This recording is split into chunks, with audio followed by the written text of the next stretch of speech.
we have an audience of parents who are feeling endlessly overwhelmed and, want to get all the things done. And I think there's this sense of, who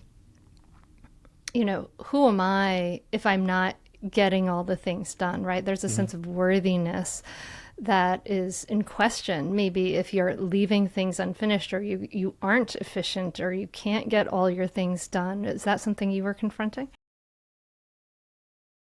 Yeah, I think self-worth is right at the heart of this. I mean, first of all, we have to say and absolutely grant that people are in radically different situations, and some people really do have to do a lot more stuff just to stay afloat than other people.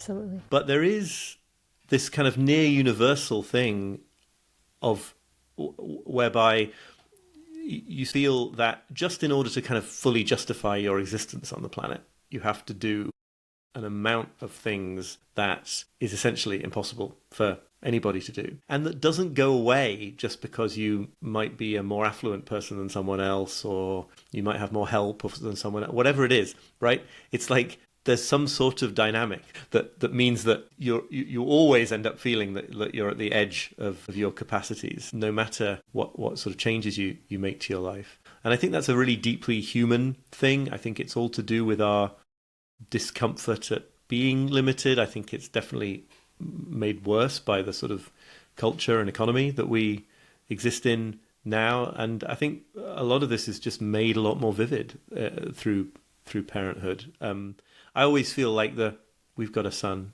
who's 8. I always feel like becoming a father, it wasn't quite right to say that it is just a completely an experience completely unlike anything else. It's more that it takes all sorts of things that are true for everybody, including non-parents, and just makes them so vividly unignorable.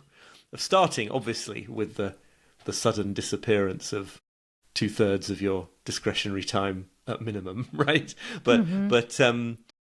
but all sorts of other things as well, all sorts of other questions about whether we find value in the moment or in the future, and how we interact with other people, and how our plans interact with reality. Like, they're all just made so vivid by parenthood. Yeah, I think so. I think back to when the girls were little and I had a lot less time, and how actually much more efficient I was with my time.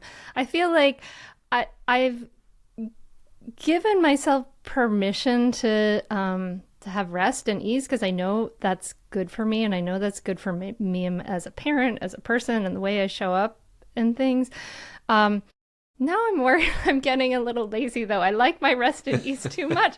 And I'm like feeling like maybe I should feel a little more of the angst of getting things done that I used to feel. It's funny, isn't it? It's like you lose in both directions, and Yes. especially in a culture like the one we live in, there's a sort of vague sense that there's something else you should be doing. And I think the answer is not to try to sort of reassure yourself and say, oh, no, don't worry about it, but to say, like, yeah, actually there are lots of other things that in some sense you should be doing, but as finite humans we have to choose. And I don't know your life, maybe you could be in that category of people for whom it really is time to dial down the rest a little bit. I don't think that's true for many people, and I doubt that it's true, right? I think the overwhelmingly we persuade ourselves that rest is the first thing to go, and we set our sort of basic standards for productivity so high that it just distorts all our judgments about these things. But yeah, like anything one chooses to do or decides to do with an hour of life, there's another million things you're not doing, and